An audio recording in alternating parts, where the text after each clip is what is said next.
Bismillahirrahmanirrahim. Assalamualaikum warahmatullahi wabarakatuh.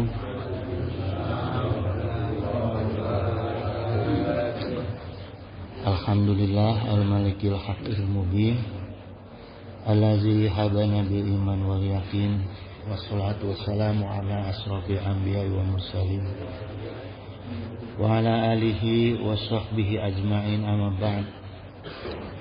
Raditu billahi rabba wa bi islami dina wa bi muhammadin nabiyya wa rasulah. Hadratul mukarramun, al ulama wal alimin wal mukarram, al ustazuna wa fadilatus saykhuna wa ya ikhwani allazi yahduru fi masjid jami al-manan, hafizakumullah wariakum wa zadanallahu ilman wa hirsa. Jamaah sekalian, kajian subuh kita hari ini kita kupas tentang istiqomah. Bulan Muharram ya, tapi nanti insyaallah pertemuan berikut masih di bulan Muharram kita kupas masalah Muharram. Sekarang kita kupas dulu mengenai istiqomah. Wa qala Nabi sallallahu alaihi wasallam, ini hadis Arba'in An-Nawawiyah ya. Hadis ke-21, an Abi Amru wa qila, dari Abu Amr, dan dikatakan oleh beliau, dikatakan oleh Abi Amr Sufyan ibni Abdillah Syaqafi radhiyallahu anhu qol, dan dia berkata, qultu ya Rasulullah, sampaikanlah kepadaku wahai Rasulullah SAW, uli fil Islam, katakan kepada saya tentang Islam ya. Qaula as'alu anhu ahadan ghairak, sampaikan yang tidak akan saya tanyakan lagi kepada siapapun selain kepada engkau wahai Rasul ya. Jadi dia bertanya pada Rasulullah, tolong dijawab yang saya nggak perlu nanya-nanya lagi gitu sama orang lain ya, tentang Islam. Qala, kemudian dijawab oleh Rasulullah SAW, qul amantu billahi tsumastaqim, katakan oleh diri kamu, saya beriman kepada Allah, kemudian beristiqomahlah. Jadi maknanya gini. Miftahul jannah itu kan la ilaha illallah. Jadi kunci surga itu adalah kalimat-kalimat tauhid. Artinya di sini ketika kita mengucapkan suatu kalimat tauhid, itu harus langsung ditancapkan, baik di hati, di kepala, ya, di jiwa. Sumastaqim, kemudian kita istiqomah di dalam kalimat itu dan di dalam keyakinan kita itu di dalam diri kita, kemudian di dalam tindakan kita. Jadi harus ada implementasinya ya. Buktinya kita istiqomah terhadap la ilaha illallah, iman kepada Allah, harus diwujudkan, dibuktikan dalam ibadah-ibadah kita gitu ya. Kemudian juga harus konsisten gitu. Jadi sempurna, tegak lurus istiqomah itu ya, dalam taat kepada Allah. Karena kata istiqomah ini kalau secara bahasa banyak kalau kita kupas ya. Tapi saya ambil yang sederhananya saja. Qoma yaqumu qiyamun ya. Artinya dia naik, bangun, berdiri gitu. Qaumun, dan berangkat gitu. Ya, jadi qoma itu maknanya berdiri tegak sempurna ya. Ditambah kata ista gitu. Ista itu artinya meminta, istiqomah, minta kepada Allah supaya kita selalu ingat dan tegak lurus dalam ketaatan kepada Allah Subhanahu wa taala gitu. Jadi secara bahasa, untuk kita selalu konsisten dalam iman ya kepada Allah itu harus selalu diminta. Karena ya manusia kan gitu ya. Fatwa nisyan gitu. Jadi harus tetap kita minta gitu. Dalam setiap sholat, doa gitu. Terus kita harus minta supaya kita istiqomah konsisten dalam Islam. ya, dalam iman Islam. Nah, istiqomah tadi bentuk sifatnya yaitu istiqomah. Maka itu dijadikan sifat oleh kita supaya kita harus selalu minta kepada Allah, ya, dalam hal istiqomah. Kemudian juga seperti contohnya misalnya gini, ghafaro, ampunan, istaghfaro. Jadi kita harus selalu meminta ampunan kepada Allah. Kemudian juga istighfar artinya sifatnya. Jadi artinya kita harus mensifati dalam diri kita. Kalau udah sifat kan jadi nggak ketinggalan ya. Jadi habit kalau sifat itu. Makanya harus tidak boleh ketinggalan tuh istighfar, istiqomah, ya. Kemudian juga taat. Taat itu kan taat, ya. Istata'ah gitu. Jadi harus selalu kita minta kepada Allah supaya ditetapkan dalam taat kepada Allah. Jadikan sifat kita. Sifat istiqomah, sifat istighfar, dan sifat istita'ah, ya, taat pada Allah, ya. Nah, contoh bentuk ketaatan kepada Allah yang disampaikan dalam Al-Quran, allazina yu'minuna bil ghaib. Pertama itu, ya, kita harus selalu minta kepada Allah untuk selalu taat dan istiqomah dalam iman kepada Allah. Gaib itu kan yang tidak terlihat, ya. Ada di dalam rukun iman, semuanya gaib, perkara gaib yang ada di dalam rukun iman, mulai dari Allah sampai qada wa qadar. Itu semua perkara gaib. Itu harus kita imani, gitu, ya. Kemudian juga wa yuqimuna shalah, dan menegakkan salat, gitu. Jadi jangan sampai di akhir waktu, gitu, ya. Tegak salat itu artinya juga jangan sampai di akhir waktu, ya. Nah, ini salat juga harus dengan iman. Kalau nggak dengan iman, nanti senam jadinya, bukan salat, ya. Kemudian wa mimma razaqnahum yunfiqun, gitu. Terus infak juga perlu dibarengi dengan iman, ya. Karena kalau tidak dengan iman, infak kita jadi sifatnya mubazir, gitu, ya. Nah, kemudian jemaah, dalam susunan kalimat ini Al-Baqarah ini, ya, salat itu ditaruh di tengah-tengah. Sama ketika saya membuka kajian tentang Pancasila, ya. Persatuan di tengah-tengah. Di sini juga dalam susunan kalimat ini salat ditaruh di tengah-tengah ke Allah, ya. Artinya gini, salat inilah yang mempersatukan iman dan infak kita. Ibadah salat ibadah iman kita dan infak kita, gitu. Kemudian juga amal soleh yang lainnya, gitu, ya. Karena apa, jemaah sekalian? Dengan salat ini kita melatih, ya, segala sesuatunya itu menjadi ikhlas, ya. Karena kan salat itu suatu perkara yang ada istilah tuh saya sering dengar, orang jalan ke gunung itu lebih ringan daripada orang jalan ke masjid. Ya, sering tuh saya dengar tuh. Jadi artinya memang perlu ada keimanan yang kuat untuk orang sholat, apalagi berjamaah, gitu, ya. Jadi sholat itu sebagai latihan kita, ya, untuk menguatkan iman dan keikhlasan kita, gitu. Karena yang diterima semua amal ibadah kita itu hanya orang-orang yang ikhlas, gitu. Apapun ibadah kita, gitu, ya. Kenapa sholat itu menjadi pemikat? Waqala Nabi SAW, ya, as-sholatu imaduddin, faman aqamaha faqad aqamadin, wa man khadamaha faqad hadamadin. Ini hadis dari kecil saya sering dengar ini hadis-hadis ini, gitu, ya, sering disampaikan oleh guru-guru ngaji. Jadi sholat itu adalah tiang agama.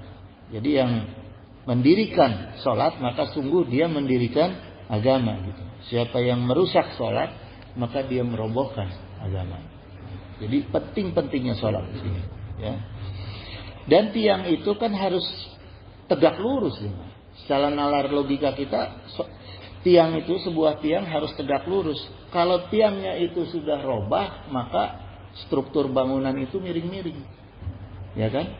Nah, jadi sholat kita kalau sudah nggak tegak lurus, nggak istiqomah, maka bangunan agama kita akan miring-miring. Gitu, ya. Mudah mendapat ujian, godaan dari setan. Bukan ujian ya, tapi godaan dari setan ketika sholat kita sudah tidak istiqomah ya, tegak lurus tadi. Gitu. Jadi penting sekali masalah ibadah sholat gitu, ya. Kemudian gini jemaah sekalian, sebagian besar ulama memaknai istiqomah itu isobatul haq fil qauli wal amal. Jadi isbat ini kalau kita dalam mau Idul Fitri biasanya itu kita suka sidang isbat gitu ya. Nah, jadi isbat itu artinya pembuktian, membuktikan gitu ya. Isbatul haq artinya isbat asbata yusbitu gitu. Jadi kita membuktikan ya dan menunjukkan gitu al-haq fil qauli wal amal, dalam hal yang benar, yang hak, baik di qaul dalam perkataan maupun amal. Jadi istiqomah kita itu dalam hal apa?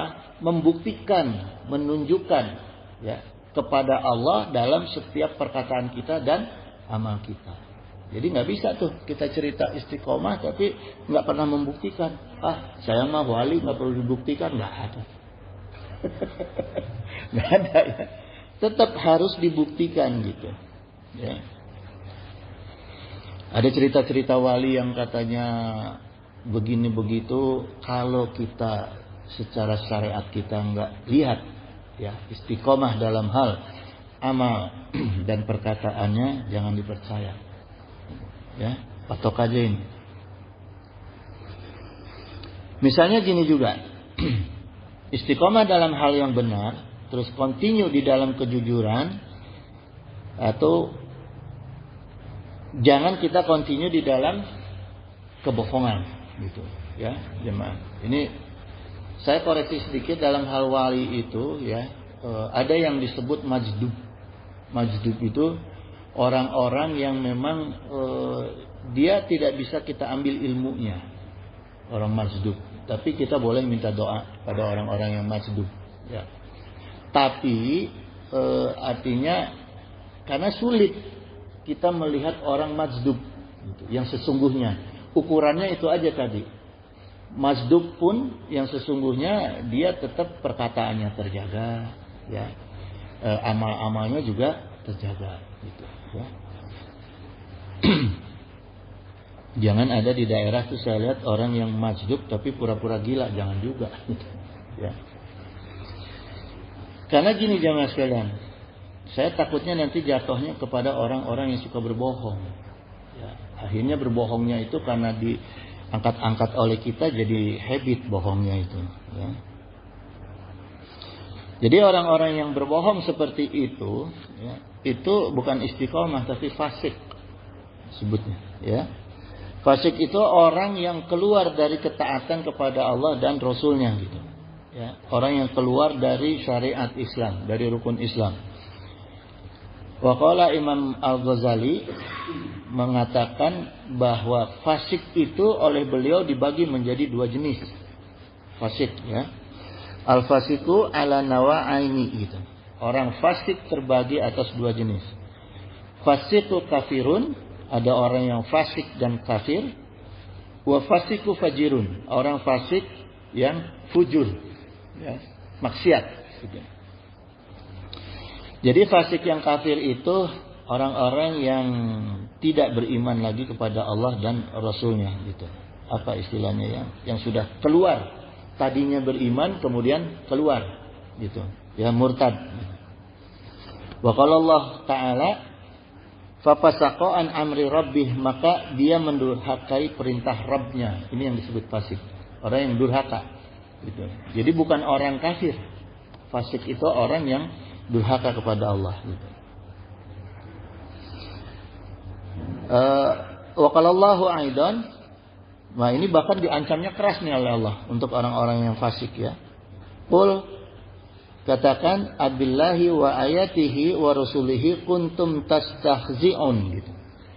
Apakah dengan Allah kalian itu dan dengan ayat-ayatnya Allah dan dengan Rasulnya Allah, kamu selalu jadikan bahan bercanda, tahtaziun. Ya. Kalau dalam Al-Quran tafsir olok-olok. Jadi bercanda, dicandain. Allah dicandain, ayat-ayat Al-Quran, hadis dicandain, bahkan Rasulullahnya juga dicandain gitu. Ya. La ta'taziru qad kafartum ba'da imanikum. Nah, tegas nih Allah katakan. Maka jangan pakai lam alif lagi la-nya ini, ya. Tidak usah kamu minta maaf.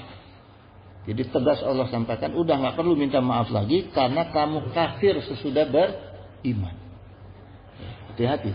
Jadi kalau kita bercanda misalnya jilbab itu budaya Arab, bukan budaya Islam, itu sama dengan hal menghina kepada perkara-perkara yang ada di dalam Al-Quran, ya, meledek sunnah-sunnah Rasul, ya.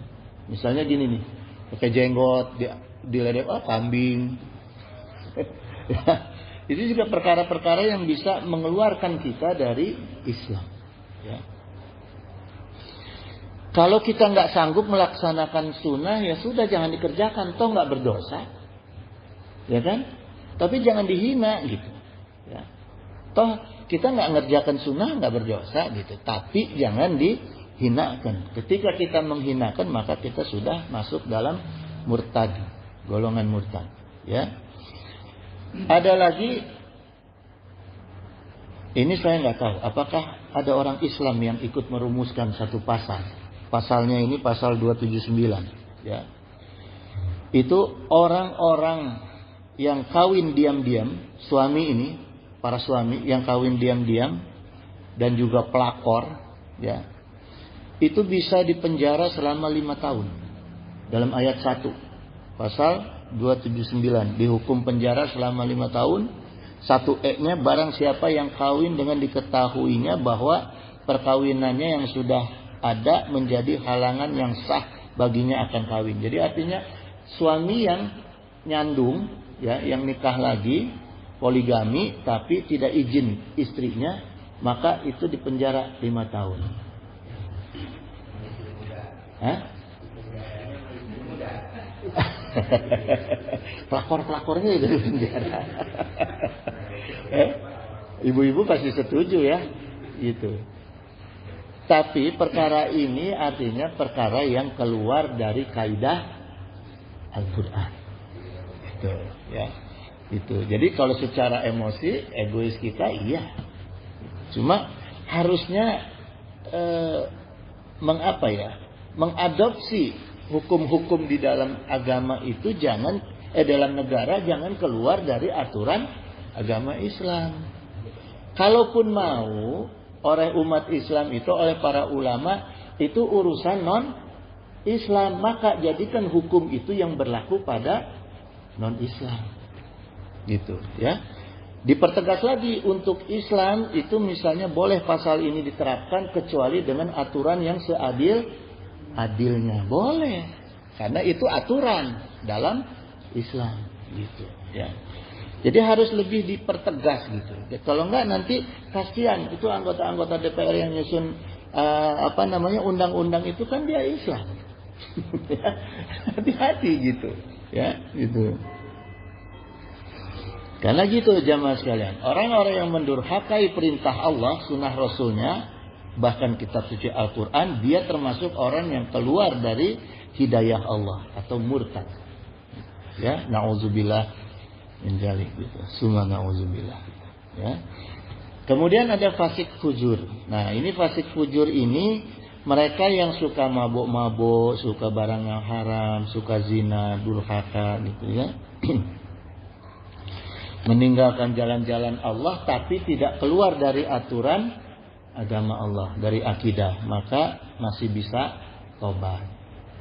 Tapi kalau yang fasik yang tadi, fasik kafir tuh hati-hati, nggak bisa tobat tuh. Ya. Walaupun karena udah dipastikan oleh Allah, walaupun dia tobat tetap nggak diterima. Karena apa? Dampak dari kefasikan mereka itu jadi menyesatkan umat. Ya, gitu jemaah. Kemudian dalam kitab Sahih Bukhari dan Sahih Muslim Qala Nabi sallallahu alaihi wasallam, ya, saddidu wa qaribu gitu, ya. Luruskan dan wa qaribu, ya, dan dekatkan gitu, ya. Luruskan dan dekatkan pada kebenaran. Ini yang dimaksudkan, ya. Jadi saddidu itu artinya bertindak lurus, ya. Tindak lurus kamu. Wa qaribu, qaribu itu muqarabah. Muqarabah itu artinya gini, dekati dengan kebenaran. Jadi ini perintah istiqomah itu saddidu wa qaribu gitu, ya. Luruskan dan dekatkan gitu. Jadi seminimal-minimalnya ketika kita tidak bisa istiqomah itu jangan sampai di bawah 50%. Ya, dalam menegakkan agama Allah yang diatur oleh Rasulullah itu jangan jauh-jauh. Ya, jangan jauh-jauh. Karena ini nggak disebutkan. Cuma ulama itu dikatakan jangan lebih jauh dari 50%. Ya, minimal itu 70% lah gitu, ya. Waktu waruhu gitu. Maka bersegeralah untuk beramal di pagi hari, siang dan malam, ya. Wasayun minadujati wal qasda tablugu gitu. Dan pada pertengahan, ya, pertengahan hari, kemudian juga dalam segala hal yang mengantarkan engkau sampai ke tempat tujuan gitu. Jadi artinya gini jemaah, ya, kita ini kalau untuk menjaga istiqomah itu pertama harus segera untuk beramal, ya. Disegerakan kita dalam beramal baik di pagi hari, siang hari atau malam hari gitu, ya. Semangat terus tapi jangan dibarengi dengan nafsu gitu, ya. Jadi dalam beramal itu harus dituntun semangat kita, harus istilahnya itu harus dibangkitkan semangat kita untuk beramal ibadah, tapi jangan dibarengi dengan nafsu. Nah, itulah istiqomah, ya, gitu.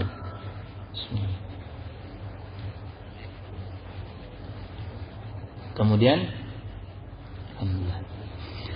berkata Imam Nawawi dalam syarah Sahih Muslim, beliau menjelaskan hadis tadi, ya, di syarah ini dalam hadis tadi, fasadadu itu sadat artinya berbuat lurus, itu hakikatnya dari istiqomah. Jadi istiqomah itu hakikatnya adalah berbuat lurus gitu. Ya. Kemudian wa haqiqatul istiqomah, hakikatnya istiqomah adalah al-isbatu fi jamil aqwali wal akmal wal maqasid gitu. Jadi bertindak benar dalam setiap ucapan, amal perbuatan dan niat secara dawam gitu. Jadi itu kita harus mendawamkan tindakan kita yang dalam hal yang benar, kemudian ucapan kita juga ucapan-ucapan yang benar dan niat. Jadi tidak hanya amal, ucapan, juga niat harus secara dawam gitu, ya. Artinya kalau telahan saya artinya kita harus usaha terus untuk maksimal gitu, ya. Untuk melaksanakan apa yang diperintahkan oleh Allah dan Rasulnya gitu. Kemudian juga kitabnya Al-Quran, ya. Karena gini jemaah, Rasulullah SAW itu pernah berpesan khusus kepada Sayyidina Ali radhiyallahu an, ya. Salillaha ta'ala al-khuda was-sadad gitu. Jadi sambil dirangkul Sayyidina Ali ini oleh Rasulullah SAW bersabda, mintalah kepada Allah hidayah, ya. Khuda ini hidayah, was-sadad, dan istiqomah di atas kebenaran, ya. Jadi memang kita harus minta. Makanya istiqomah, harus selalu berdoa kepada Allah, minta kepada Allah supaya kita ditegakkan dalam kebenaran dan juga petunjuknya, hidayah Allah, ya. Jadi kalau orang Sunda bilang tuh jangan sok ngajago lah. Ya, mentang-mentang udah dipanggil ustadz, ini bener terus. Nggak bisa, ya. Harus, ini perintahnya harus. Ya, harus selalu minta gitu, baik itu hidayah maupun istiqomah. Wazkur bi al-huda hidayatakat tariqa gitu. Sebutlah al-huda, sebutlah hidayah itu, maka engkau akan mendapatkan hidayah petunjuk ya, jalan untuk mendapatkan hidayah. Ya, tariqa, jalan-jalan untuk mendapatkan hidayah. Jadi di sini Rasulullah ingin menyampaikan gini, hidayah itu juga harus kita sebut apa yang kita inginkan dalam hidayah. Ya, makanya kita harus punya ilmunya. Jangan salah sebut hidayah. Jangan-jangan kita anggap ini hidayah, ternyata salah. Apa sih hidayah, petunjuk apa sih yang kita inginkan dari Allah? Harus punya ilmunya. Maka kudu ngaji. Ya, karena kalau enggak nanti salah menyebut. Seolah-olah ini petunjuk Allah padahal bukan gitu. Maka kudu ngaji Quran dan sunnah juga ulama ya harus tahu gitu. Apa saja inti-inti daripada hidayah itu gitu ya yang harus kita mintakan kepada Allah. Maka kalau kita mengerti dalam meminta hidayah kepada Allah, maka akan dimudahkan jalannya untuk mendapatkan hidayah. Ya. Coba kalau nggak ngerti, mau dituntun apa? Kang, sampaikan dong saya ke Pak Haji Aksa. Sampaikan apa? Supaya saya dikasih petunjuk apa? Tapi nggak ngerti. Mau dikasih petunjuk apa tuh? Kan gitu ya. Gitu. Jadi harus kita juga menyampaikan detail bentuk-bentuk hidayahnya kepada Allah. Apa yang kita inginkan. Ya. Wasfur bisadadi tasdidakas saham. Gitu. Maksudnya di sini sebutlah sadat gitu. Dan juga jalan lurus apa yang kita inginkan. Ya. Sadat, maka arah panahmu akan lurus sampai tujuan. Jadi digambarkan, dianalogikan oleh Rasulullah SAW ketika kita memanah itu tepat sampai pada sasaran. Ya, ini juga harus disampaikan kepada Allah. Jadi hidayahnya dan tujuannya harus jelas apa yang kita minta dituntun oleh Allah. Ya. Nah, faedah hadis ini, orang yang berdoa itu harusnya dalam meminta hidayah dan istiqomah kepada Allah, ini analogi saya, juga harus diiringi dengan semangat gitu, ya, harus diiringi dengan semangat dan beramal dengan ikhlas sesuai dengan tuntunan. Gitu. Jadi, misalnya kita minta hidayah supaya diberikan ilmu fikih salat, fikih bab salat misalnya, ya. Nah itu jangan ditarik ilmunya tapi nggak dikerjakan. Itu nggak nerap ilmunya, nggak nerap gitu ya. Jadi dimudahkan ngaji oleh Allah tapi nggak diamalkan, itu juga nggak boleh seperti itu ya. Nah kemudian juga diamalkan ilmunya juga harus dengan keikhlasan ya, tidak boleh tidak ikhlas. Gitu jemaah sekalian. Kemudian sejauh apa pentingnya istiqomah? Ya. Berkata Imam Ibnu Rajab Al-Hambali dalam kitabnya Jami'ul Ulum wal Hikam, beliau mensyarah hadis tadi ya. Dan beliau mengatakan gini, bahwa hadis tadi itu senada dengan Quran surat Fusilat ayat 30, wa qala Allahu ta'ala, innallazina qalu, sungguh orang-orang yang mengatakan Rabbunallahu tsumastaqamu, Rabb kami adalah Allah, kemudian mereka istiqomah pada pendirian mereka, ya, tsumastaqamu, istiqomah pada pendirian mereka, tatanazzalu alaihimul malaikah, maka akan turun para malaikat ya kepada orang-orang yang istiqomah dalam niat iman dan niat hati dan amal ya. Ala takhafu wa la tahzanu. Nah, kemudian malaikat itu menyampaikan pesan Allah supaya kamu itu jangan takut dan jangan kamu sedih. Wa absyiru bil jannah gitu. Dan bergembiralah kamu karena kamu akan mendapatkan surganya Allah. Lati kuntum tu'adun gitu. Allati kuntum tu'adun gitu, yang telah dijanjikan oleh Allah kepada kamu gitu. Ya. Nah, jadi orang-orang yang istiqomah itu, jemaah sekalian, itu janji Allah nggak akan kita pernah merasa takut dan sedih gitu. Ya, bahkan kita akan gembira untuk memperoleh surga Allah. Jadi gini, jemaah sekalian. Orang-orang yang istiqomah dalam amal soleh wal hasanah gitu akan menghasilkan pahala yang besar, ya. Dan dihapuskan dosa-dosa, termasuk dosa yang besar, bukan hanya dosa yang kecil, ya. Maka keuntungan orang-orang yang istiqomah itu digambarkan oleh Allah dalam Quran surat Hud 114, ya. Innal hasanah yuzhibna syai'ah gitu. Sungguh hasanat itu menggugurkan dosa-dosa, ya. Jadi menghapuskan dosa-dosa itu, ya. Zalika zikra lizakirin gitu. Itulah peringatan bagi orang-orang yang ingat gitu. Jadi gini jemaah. Istiqomah dalam perkara-perkara yang hasanah itu semua dosa kita itu akan gugur gitu. Ya. Gugur semua. Baik dosa yang perbuatan maupun dosa lisan, gugur gitu. Kalau kita istiqomah dalam hal kebaikan, ya.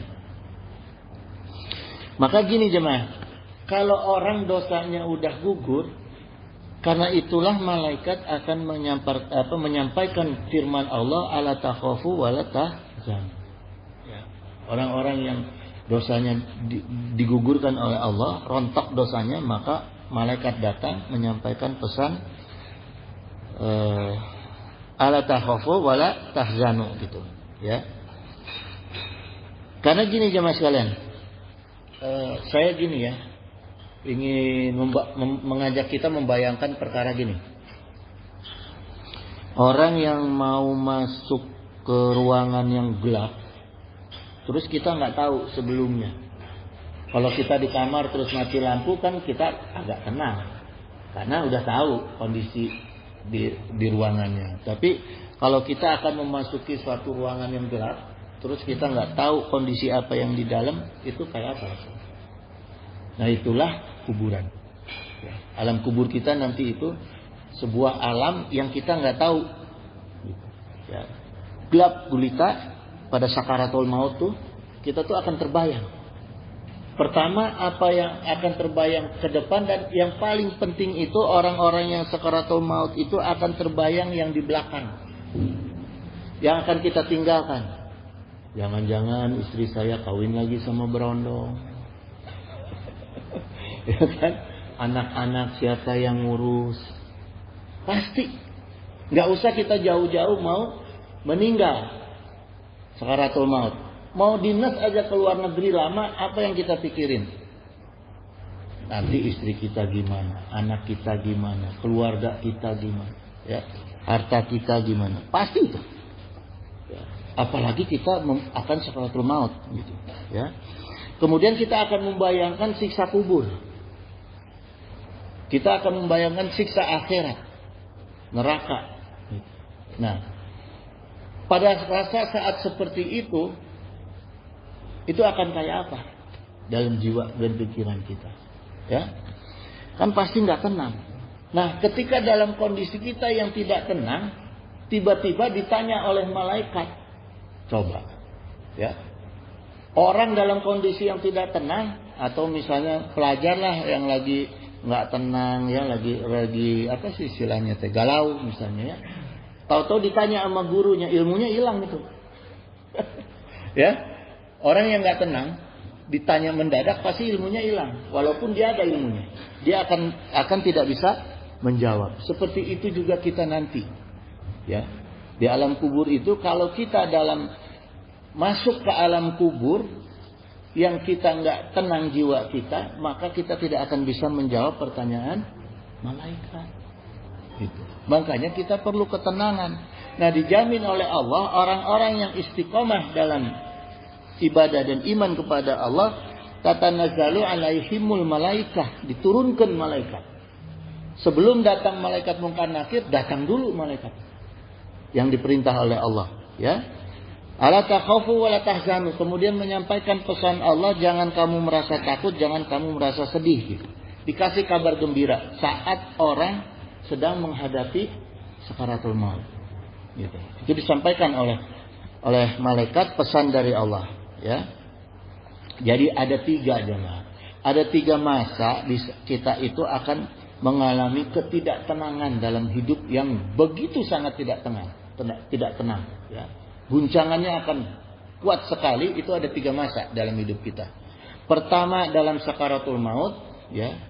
Yang kedua di alam barzah, di alam kubur, ketika masuk ke alam kubur, lepas sakaratul maut, lepas masuk ke alam kubur, yang kedua. Yang ketiga ketika alam dibangkitkan untuk menghadapi sidang. Nah, ini akan ada ketidaktenangan jiwa yang sangat, guncangannya sangat hebat. Nggak akan pernah kita rasakan guncangannya di dunia, ya. Maka sangat memerlukan ketenangan, gitu. Nah, ketenangannya caranya apa? Ya istiqomah, gitu, ya. Istiqomah. Karena itu nanti dijamin oleh Allah. Ketika kita itu dijawab oleh malaikat, urusan istri kamu, anak kamu, hal-hal dunia kamu yang kamu tinggalkan, Allah yang urus melalui malaikat-malaikatnya. Banyak orang-orang biasa, begitu bapaknya meninggal, istrinya nggak kawin lagi, banyak nggak? Anaknya jaradi, banyak nggak? Banyak. Banyak nggak anak kiai yang begitu kiainya meninggal, anaknya belangsak? Banyak. Jadi bukan jaminan ustadz kiai istiqomah. Yang penting istiqomah. Siapapun kita, nggak perlu gelar kita. Ya, kita nggak perlu gelar. Yang kita perlukan adalah istiqomah. Ya, supaya apa yang kita tinggalkan aman, dan ke depan yang kita hadapi adalah surga. Gitu. Kalau udah dapat jaminan gitu dari Allah, tenang. Datang malaikat Munkar Nakir, man robuka, kita balik tanya, mannya teh man apa? Ayo, bisa jawab nggak? Malaikat mau bisa nggak jawab? Gitu. Ya, tenang gitu, karena kita udah belajar nahu kan. Mannya man apa? Cicing malaikat bisa ngejawab. Gitu, ya. Gitu jemaah. Itu pentingnya kita beristiqomah, gitu, ya. Kemudian apa saja perkara-perkara yang harus kita istiqomah? Yaitu pertama adalah sholat. Ya. Wa aqimis sholat tarafin nahar, gitu. Dan sempurnakanlah sholat pada tarafin nahar ini ada maksudnya ini di kedua ujung siang. Kedua ujung siang, gitu, ya. Maksudnya adalah pagi dan sore, subuh, zuhur dan asar. Wazula minal laili, dan pada bagian permulaan malam, yaitu maghrib dan isya, gitu. Innal hasanati yuzhibnas sayiat. Sungguh perbuatan-perbuatan yang baik itu, khususnya sholat, menghapuskan dosa-dosa, perbuatan-perbuatan yang buruk. Jadi istiqomahnya di dalam sholat, gitu. Itu pertama, ya. Kalau ada orang yang mengatakan di Al-Quran tidak ada penjelasan perintah sholat, ini apa?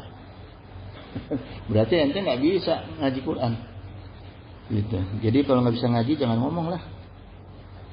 Maknanya ketika kita menegakkan sholat dengan baik dan benar itu sesuai dengan kaidah tauhid, fikih dan tasawuf, maka dosa-dosa kita hilang dengan melaksanakan sholat, gitu, ya.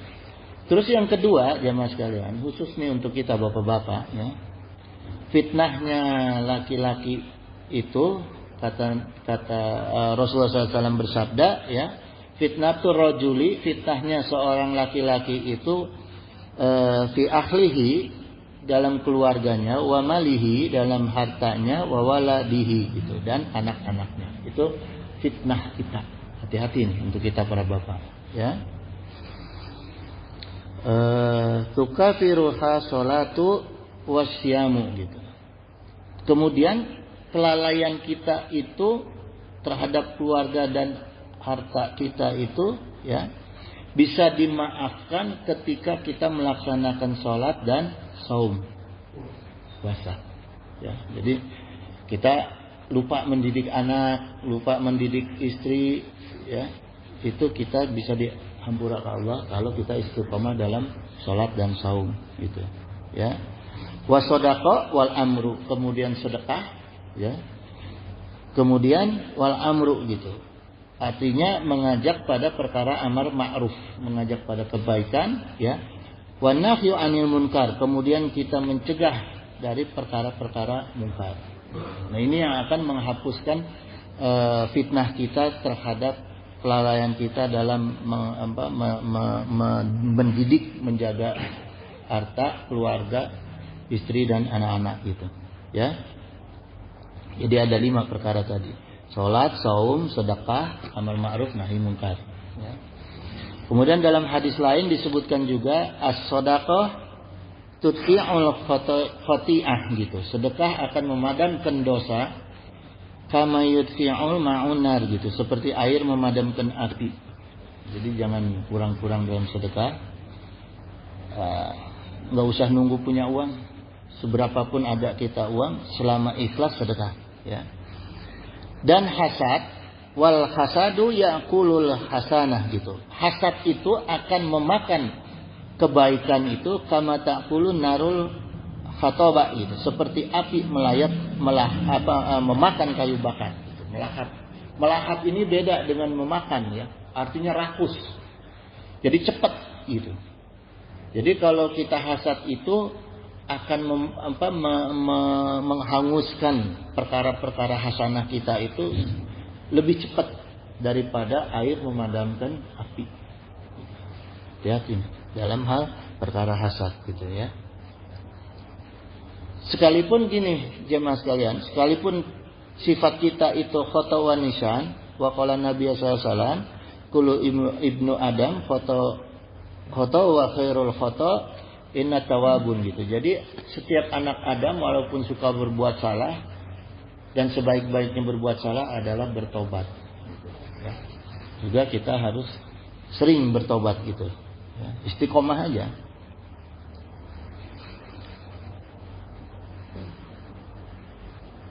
Nah, terus gini, jemaah. Ternyata dalam perkara tobat ini, ya, ini ditegaskan oleh Allah. Qul innama ana basyarum mithlukum gitu. Katakan sungguh aku ini hanyalah seorang manusia seperti kamu. Ini Allah menyampaikan kepada Rasulullah SAW, ya. Khitabnya ini Rasulullah. Yuha ilayya annama ilahukum ilahu wahidu gitu. Dan diwahyukan kepada aku bahwasanya bahwa Rabbmu itu adalah Allah yang Maha Esa. Nah, ini yuhanya ini 2 harokat ya. Kalau kita lihat di Al-Quran ini, haknya itu pakai kayak iya gitu. Ya, bukan ha alif, tapi ditulisnya ha kayak iya gitu. Itu 2 harokat. Gitu. Ya, tetap 2 harokat. Karena zaman dulu kita kalau ngaji itu sudah ada istilah alif bengkok. Pernah dengar nggak gimana? Alif bengkok, ya. Alif bengkok itu alif lazimah. Alif lazimah yaitu yang bentuknya kayak huruf ya, tapi nggak ada titik 2. Itu tetap dibacanya 2 harokat, gitu. Seperti dengan alif gitu, ya. Jadi yuha, gitu, ya. Fastaqimu ilaihi wastaghfiruh gitu. Maka tetaplah istiqomah di jalan Allah dan mohonlah ampun kepada Allah. Jadi perintah Allah di sini istighfar pun harus istiqomah. Gitu. Jadi jangan istighfar nanti aja kalau berbuat dosa, kalau khilaf istighfar enggak. Emang kita bisa ngerasa selalu berdosa kan? Enggak. Kadang-kadang banyak dosa yang kita nggak rasa. Ya, jadi harus istiqomah dalam istighfar, terutama dalam setiap selesai sholat. Jadi gini jemaah, selesai sholat itu jangan, kebanyakan orang selesai sholat Al-Fatihah, ya, istighfar dulu, karena apa? Kita nggak tahu di dalam sholat kita banyak lalai. Mohon ampunan dulu dalam perkara sholat kita, supaya sholat kita tadi diterima. Itu yang diajarkan oleh Rasulullah SAW. Istighfar dulu, baru Allahumma antas salam minkas salam. Ya. Baru kesananya bacaan yang lain. Gitu. Jadi jangan selesai sholat imam, saya pernah dengar gitu, Al-Fatihah. Jangan. Ya, istighfar dulu. Karena kita di dalam sholat belum tentu kita sholatnya sempurna. Gitu. Ya. Luruskan dulu sholat kita supaya diterima oleh Allah. Kadang kita sholat nggak ikhlas, kadang rukunya cepat-cepat, sujudnya cepat-cepat, gitu kan? Hatinya ingat dompet, ingat naon gitu. Istighfar dulu setelah sholat, ya. Baru yang lain. Itu yang diajarkan oleh Rasulullah SAW. Itu. Nah ini termasuk dalam dawam istiqomah di dalam istighfar, gitu. Maka di sini dalam Quran surat Fusilat ayat 6 ini perintah istiqomah dan perintah istighfar ini sejajar, ya, gitu. Karena saking penting-pentingnya istiqomah di dalam istighfar, sama Allah diletakkannya ini sejajar, ya. Fastaqimu ilaihi wastagfiruh, gitu. Jadi sejajar itu, ya. Gitu. Jadi jangan ada yang didahulukan, mana istighfar, mana istiqomah. Harus istiqomah dalam istighfar. Gitu jemaah sekalian. Kemudian, ya, dalam kitab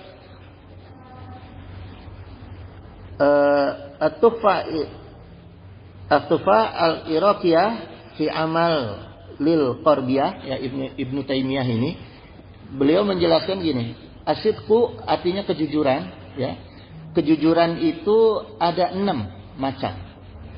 Kejujuran ini kata Ibnu Taimiyah. Ya. Salah satunya adalah asidqu fil qasdi wal maqasid, gitu. Jujur dalam niat dan maksud. Nah ini juga niat dan maksud tujuan kita itu harus juga jujur dalam istiqomah. Gitu. Ya, kita juga harus mengistiqomahkan, membiasakan niat dan maksud kita itu harus jujur, gitu. Ya. Artinya gini jemaah, jujur makna di sini juga termasuk jujur dalam hal kaidah akidah, ilmu-ilmu syariah juga. Jangan ada niat-niat kita yang di luar dari aturan Allah. Ya, baik itu akidah, syariah, akhlak, jangan ada. Gitu. Niat kita misalnya, kan niat juga ada tuh. Ujung-ujungnya jadi doa tuh. Ya. Si eta, ya Allah, orang itu menyakiti aku. Saya niat supaya dia itu kan jangan itu, ya. Jadi tetap dalam hal niat, ya, maksud kita juga harus jujur, gitu, ya. Nah kemudian selanjutnya jemaah sekalian, ini karena udah jam 6 saya tutup dulu, ya. Jadi minggu berikut kita masih melanjutkan perkara istiqomah, ya. Masih banyak ini yang harus kita pahami mengenai istiqomah, gitu. Itu jemaah sekalian, dalam hal ini kita sama-sama belajar. Bismillah.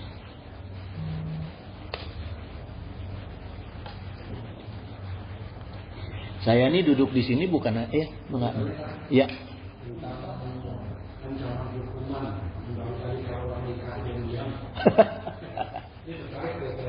Ada ibu-ibu loh Pak, ada ibu-ibu tuh.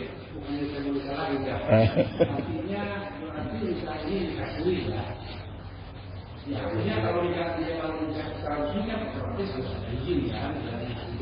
Belum tentu. Hari itu salah penghulunya dia dikasih secara resmi tidak ada izin. Dulu itu tidak artinya tidak teliti kan. Kita misalnya punya istri, kalau dijalani secara resmi pasti kan ditanya dulu mau sudah jadi istrinya. Tapi kalau dia sebelum menikahkan antara istri ini itu berarti itu ilegal. Artinya secara agama dikasih boleh kan Ustaz ya? Secara hukum negara ya diancam tadi. Secara agama kan nggak harus ada izin. Nggak harus ada izin. Orang banyak dikasih itu boleh lah. Sekarang kenapa orang yang berbuat maksiat tidak diancam seberat itu? Misalnya zina, namanya kalau di kafe, di pinggir, di apa itu kan sebetulnya hanya fasilitas saja, hanya di pinggir, kalau di dalamnya orang pasti maksiat. Tapi hukumannya tidak seberat kalau orang secara resmi nikah. Ini kan orang aneh dong saya. Ya, gini ya, artinya inilah hukum-hukum yang di luar dari perkara hukum agama. Padahal di dalam doa tahajud itu kita selalu menyampaikan ya bahwa kita itu berhukum kepada hukum Allah. Tapi pada kenyataannya, ingat nggak dia tuh yang menyusun undang-undang ini? Kalau dia suka sholat tahajud, pasti kan dia ingat tuh ya, gitu. Ya. Atau gini, saya sedikit bela ibu-ibu nih. Nikah dalam hal Islam itu tidak ada disebut nikah sirih, nikah sah, nggak ada. Semua nikah. Perkaranya yang harus kita pikirkan oleh si bapak, ya, setiap perkara nikah itu ada konsekuensi. Pertama, waris, ya, bab waris. Kemudian juga perkara bab akhirat. Kalau kita nikah tanpa izin, ya, di luar konteks hukum ini ya, tetap saya nggak setuju sama hukum ini. Tapi kalau kita artinya izin apa tidak izin itu tidak jadi acuan untuk kita nikah gitu, ya. Tapi yang harus kita pikirkan, bisa nggak kita nanti ya mewariskan perkara-perkara yang cukup adil. Perkara apa yang menjadi bab waris? Bukan hanya harta, kewajiban kita sebagai bapak. Ya, sandang, pangan, papan, ilmu. Sanggup gak kita memberikan ilmu yang sama terhadap istri pertama, istri kedua, anak dari istri pertama, anak dari istri kedua, dan selanjutnya. Itu yang bahan pikiran kita. Kalau sahnya mah sah aja. Ya. Gitu. Cuma kalau kita tidak berlatih berpikir dalam kaidah-kaidah ilmu yang lain, makanya ini kan kalau perkara fikih ya gampang, sah nikah, ya sah gitu, ada hukumnya kan, ada fikih yang sah. Tapi perkara yang lain, tasawufnya, akidahnya, jangan sampai nanti kita di akhirat lagi enak-enak di surga, kita kumpul dengan anak-anak di surga dengan istri, ada yang ngaku anak sama kita. Nggak kita didik dan sah itu, balik lagi ke neraka. Gitu ya. Itu yang harus kita pikirkan, ya harus kita pikirkan. Maka kalau saya cerita sedikit jorok ya, sedikit nggak sopan, lebih baik uang kita itu daripada untuk nyambung dandanin bini. Kita misalnya maaf ya, kita di luar ngelihat, kita tertarik nih sama istri yang perempuan yang pakaiannya seperti ini, beliin aja pakaian seperti itu, kasih ke istri. Mah, coba dong joget-joget pakai baju itu, nggak apa-apa di kamar berdua. Ya, itu nggak masalah, daripada orang penyakit, daripada zina, daripada nyandung yang kita nggak siap. Gitu. Kecuali kalau kita siap, ya gini, proses kita untuk minta izin itu yang harus kita sampaikan bukan perkara minta izin untuk nikah lagi aja, dalam perkara seksual aja, tapi kita harus bicarakan perkara masalah nanti bab warisnya. Sampaikan tuh sama istri kita. Nanti bab warisnya tuh begini, hukum faraidnya tuh begini, untuk istri pertama gini, istri kedua gini, nanti anak begini. Sampaikan tuh. Siap nggak gitu? Kalau nggak siap janganlah. Banyak cara kok untuk melampiaskan nafsu, ya asal jangan nafsu yang dilarang gitu kan, nafsu lawamah banyak cara gitu. Ada lagi nggak yang mau ditanya? Hah? Ya. Pertama yang berontak sama hukum Al-Quran itu berarti perempuan yang menerima surat yang artinya Pantidu Madura Masnya Wasilata itu perempuan. Iya, itu kan di Al-Quran sudah dijelaskan. 2, 3, 4 boleh gitu. Ya. Tapi memang ya itulah gitu. Sekarang kita logikanya gini aja lah.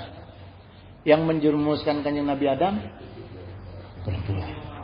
Gitu. Ya, makanya kata Rasulullah banyak perempuan di neraka. Tapi kita juga jangan sombong. Kita bisa jadi kayu bakar di api neraka walaupun perempuan banyak di neraka. Ya, gitu. Intinya ya adil dan jujurlah kita, istiqomahlah dalam perkara-perkara hukum Allah. Ya. Introspeksi. Kalau nggak ada lagi saya tutup ya. Doa ya. Allahumma sholli wa sallim wa barik ala sayyidina wa syafi'ina wa habibina maulana Muhammad wa sallim radhiyallahu ta'ala an sayyidatina sayyidina Rasulullah ajma'in. Amin ya Allah ya mujibu ya nafsa'in. Allahumma inna nas'aluka minan ni'matika manaha wa minal hikmati dawamaha wa minar rahmati sumulaha wa minal afiyati husulaha wa minal aishi argoda wa minal umuri as'ada wa minal isani akama wa minal i'ami a'amah wa minal fadli azabah wa minal lufi anfa'ah. Allahumma kun lana wa lakatun alayna. Allahumma khtim bi sa'adati ajalana wa hafid bi ziyadati amalana واغفر بالعافية قدونا وآصلنا وزائنا رحمتك مغفرنا ومعلنا وسب سجل أبك على ذنوبنا ومن علينا بإصلاح عيوبنا واجعل التقوى زودنا وفي دينك اجتهادنا وعليك توكلنا واعتمادنا وثبتنا على نهج الاستقامة وعزنا في الدنيا من مجيبة ندمة يوم القيامة ووفق أنا سكل أوزار وارزقنا عيشة أبرار واكفنا واصرف عنا شرور الأشرار واعتق رقابنا ورقاب آبائنا وأمهاتنا وإخواننا ووالدنا وعاشراتنا وزوجاتنا برحمتك يا عزيز يا غفار يا شكر يا حليم يا جبار يا الله يا رحمن يا رحيم يا أرحم الراحمين إنك على كل شيء قدير وبإجابة جدير سبحان ربك رب العزة عما يصفون وسلام على المرسلين والحمد لله رب العالمين. Assalamualaikum warahmatullahi wabarakatuh.